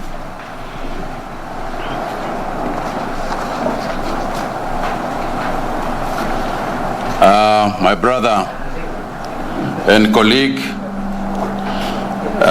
Joe Mucheru, Cabinet Secretary for ICT, Innovation and Youth Affairs, Mr. Professor Hubert Hazen, I think I got that right. Yes, Professor Hubert Hazen, who is the Regional Director of UNESCO, the Chairman of the Media Council, my friend and former colleague, Maina Mwiruri, the Media Council CEO, David Omoyo, the council members here present, media stakeholders, all members of the Fourth Estate here present, invited guests, ladies and gentlemen. Let me start by clarifying one or two things. You know, I know my brother Joe spoke to the issue related to energy. He spoke about something to do with transformers. And that, you know, there was a change the other day in the government, but I wasn't taken to the Ministry of Energy. So the energy bit I will leave out for now, but confirm that vaccine works, nonetheless. May I also take this opportunity to really congratulate the Media Council for today's launch of the information portal. I think that is a milestone. I think that the Media Council has come a long way. My brother Mwiruri, years back in 2006, 2007, I remember my relationship with the media, a little fighting here and there, but eventually I think that the Media Council has really come to its own space, and I want to congratulate you, you know, for launching this portal. But in addition to that is also the tremendous amount of work that you and your members have continued to render to this nation, holistically in terms of the improvement of our democratic space, oversighting government as you should, but also educating our masses and informing them on the various aspects of life, not just health, but educating them as a whole for the betterment of our country. I also want to commend the United Nations Education, Scientific and Cultural Organization, UNESCO. Professor Hubert, thank you so much. I want to say thank you on behalf of Kenyans, not just on behalf of the Media Council, but on behalf of Kenyans for the work you have continued to do. We are lucky that your headquarters happen to be here in Nairobi. And for that, we continue to be grateful to the UN organization and the UN bodies that exist here in our nation, and urge Kenyans to continue to cooperate with you in all ways that we can to make your stay as our brothers and sisters as happy as possible here in our nation. And therefore, as you work with the Media Council and other stakeholders, I think it is good to note and take cognizance of the fact that it would be very discouraging if UNESCO was here and you didn't work with our own media.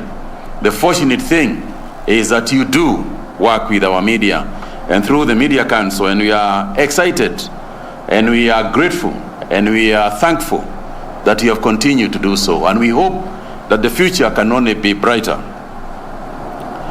I also want to say that through the media, we have done a lot together. You and I know this, Mwiruri.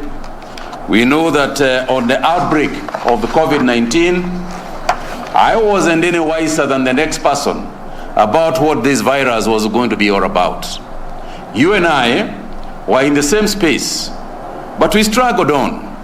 And I think through the struggle, the containment measures, the information flow, the lack of information, we struggled through it all together. And I call upon the media to embrace responsibility in reporting not only on COVID-19, but also on general health matters.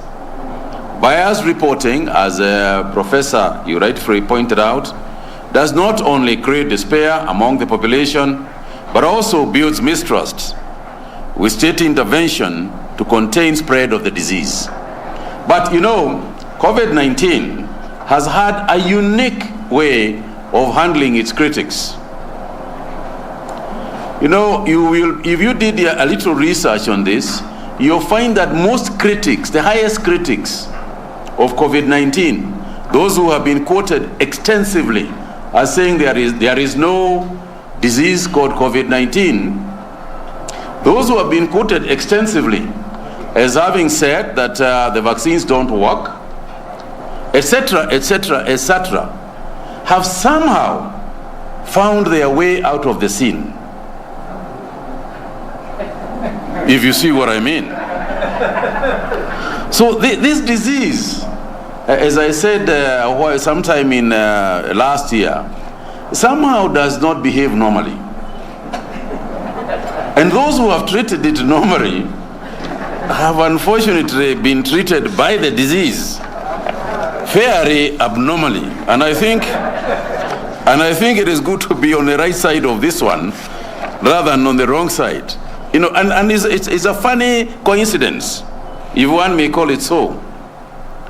But being a new disease, COVID-19 has presented itself as the mystery infection to the medical field, requiring tremendous research and insights about its nature and posing a lot of challenges globally. The global spread of the pandemic has been mirrored by diffusion of information, conspiracy theories about its origin, about its motivation, etc., etc., etc. To this day, I don't think there is a lot of clarity, specific clarity, regarding exactly what happened in Wuhan city. I don't think anybody can stand here and hold the Bible and tell me this is exactly what happened in Wuhan sometime in the year 2018. I don't think so. So we simply can go by what we know and believe that since we are seeing results by the measures that we are taking, assume that the research is continuous and we are going to continue learning a lot more about this disease. And because of that, because we expect to continue engagements with this virus, it is only right and fair and very apt and timely that we have launched this portal at this time. And I think that moving forward, you are going hopefully to be as interactive as possible on the portal. We hope that you are going to widen the scope of what you are going to be covering. We hope that more information will appear on the portal as we at the Ministry of Health continue to receive it. What I can tell you is that we will continue as a ministry to cooperate with you, to cooperate with UNESCO, and to cooperate with stakeholders as much as we can in order to give you all the information, efficacious information, because we also don't want to just give you information. To this end, I also want to thank my brother and colleague, Joe Mushero. You know, when I joined the Ministry of Information, there was very little we could do because of human capital, the human capacity that we had in the ministry in terms of information outlet was very, very little. But today, because of your help, we can boast of a sizable group of people who we are working with, the communication desk at the Ministry of Health, has now got a substantial amount of people. All of them come from the fourth estate. So they are people that you know personally. Some of them have worked in various media organizations, so you know them personally. Others are consultants that you have worked with. We have got at least 3 people who came from Kenya Broadcasting Corporation who are familiar with most of you. So in terms of our capacity and our ability to execute information flow from the Ministry of Health to yourselves, we have built substantial capacity.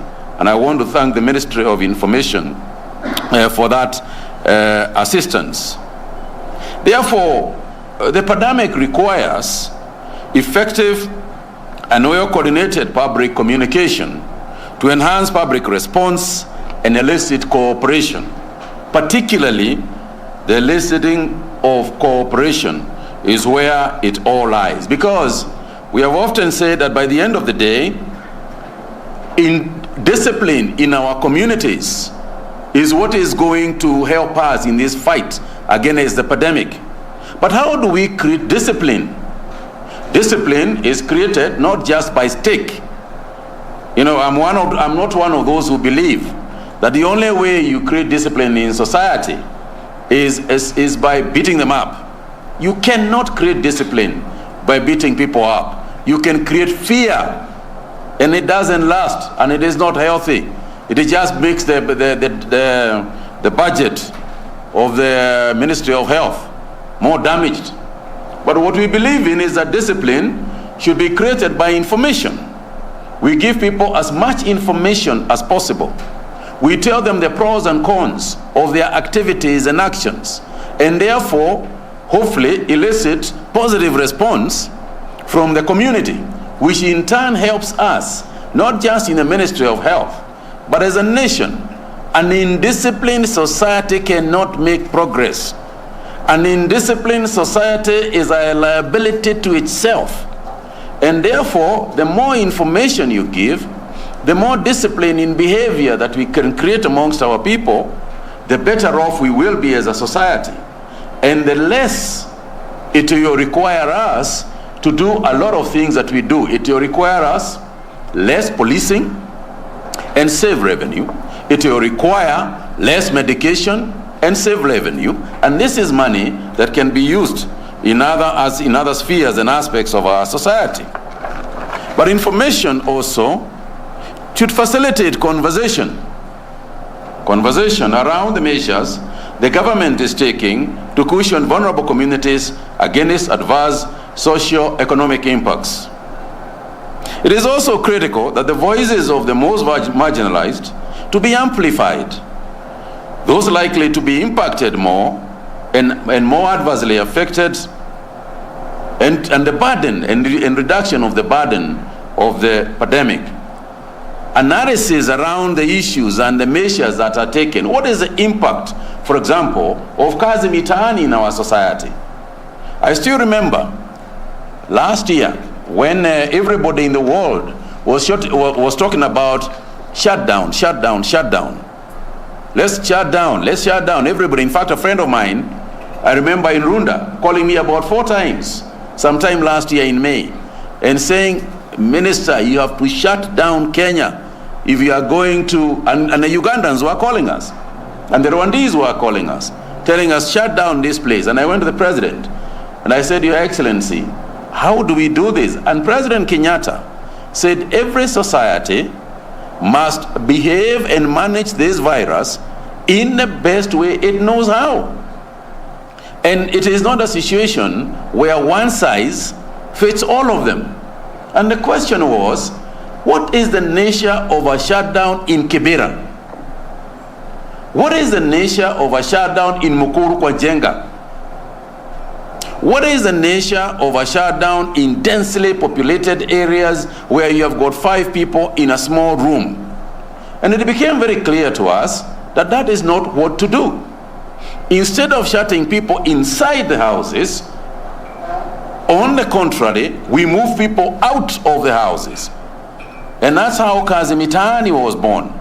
So that to cushion the community, to cushion our young people, we give them work as a government so that we can hit 2 birds with one stone, or even 3. You make a cleaner society because they weren't cleaning the streets.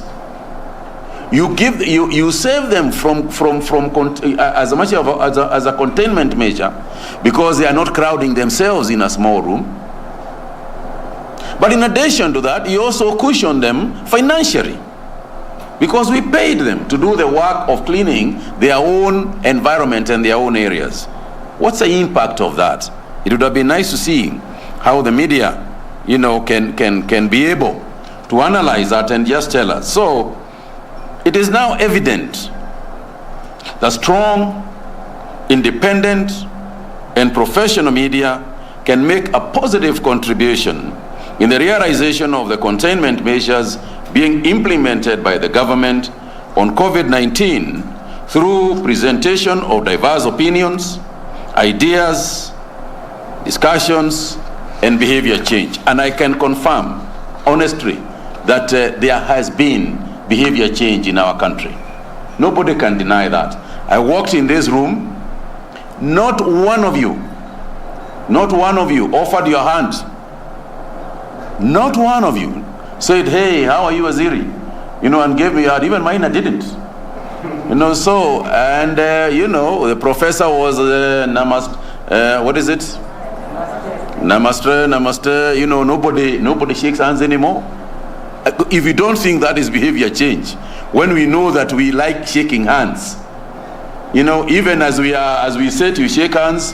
As you are sitting, you shake hands. As you are leaving, you shake hands. And if you could sambaza hands, shaking hands, we would sambaza them, but we don't anymore. That's behavior change. And also, I also want to comment that as we move on, some of the changes that we have experienced in our communities, I want to ask the Media Council and the media as a whole, let us continue encouraging people, because we spoke about prevention. I think Isberi was talking about prevention. If we are going to make our society better, if we are going to deal with prevention of disease, I think that you in the Media Council and in the Fourth Estate as a whole can play a very, very important role in doing so. For instance, we spoke about setting up a cleanliness index across the country, a competitive cleanliness index, where counties will compete for the most clean county in the Republic. You can help us with that in the Media Council, and we want to work with you and UNESCO to the realization of this particular ambition, because we know what role cleanliness and hygiene plays in terms of primary health care. And we want to ensure that what we have learned during COVID-19 and the advantages that primary health care has provided to the nation is something that you do not want to lose post-COVID-19. So we are asking you, as you set up the portals, this and the other portals that you are going to set up, let this be a beginning instead of an end. Let there be more engagement. UNESCO, if I were to say where you should put most of your money this year, put it in this group. Put it in with the media. Let's work with them and enhance their role in society as far as information is concerned, so that we can achieve some of the objectives we have set for ourselves as a result of what we have learned from COVID-19. I'd also like to say that make an announcement even as I close my remarks, and say first, there will be an extension effective today of the containment measures, including the curfew hours that are there. And this is for 2 reasons. Number one is that we are still, as far as the positivity rate is concerned, we are still above the WHO recommended figures in terms of a 2 weeks period when you have got less than 5% of positivity rate at a high testing level. Secondly, we need at least the 30 days that we are going to extend the time to, so that we can vaccinate as many people during that period as possible. As we head for the Christmas holidays, we need to ensure that as many people in this country have been vaccinated as possible. It is the only way we can be able to fully open our economy, and we hope to do so, during the period that we have announced. So in consultation with the National Emergency Response Committee on Coronavirus, and obviously consulting with His Excellency the President, the government will indeed announce an extension of the hours that we have got for the containment measures to remain the same until perhaps by the end of this month. And therefore, my colleagues, ladies and gentlemen, it is with these few remarks that I now declare the Media Council COVID-19 Information Portal officially launched.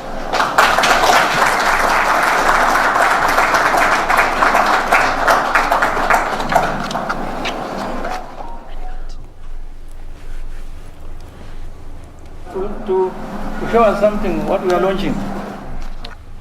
Perfect. That is the event there, which has been graced by the ICT Cabinet Secretary Joe Musheru, together with Mutahi Kagwe, that is Ministry of Health, CS there, officially launching the Ministry of Health, that is the COVID-19 Information Portal by the Media Council of Kenya. And moving forward, we'll give you more details in our subsequent bulletins, what that entails. And of course, it's going to be an effective form of disseminating information as far as COVID-19 pandemic and treatment and containment measures is concerned. Over the couple of days, Media Council, across the country have been holding a lot of, drive to just teach the masses out there on how one election is going to be conducted, more so to us as journalists, that handbook to guide us on how we are going to cover this election moving forward. And now today, that COVID-19 information portal has been officially launched. Mutai Kagwe, CS Health, and ICT CS Joe Musheru there.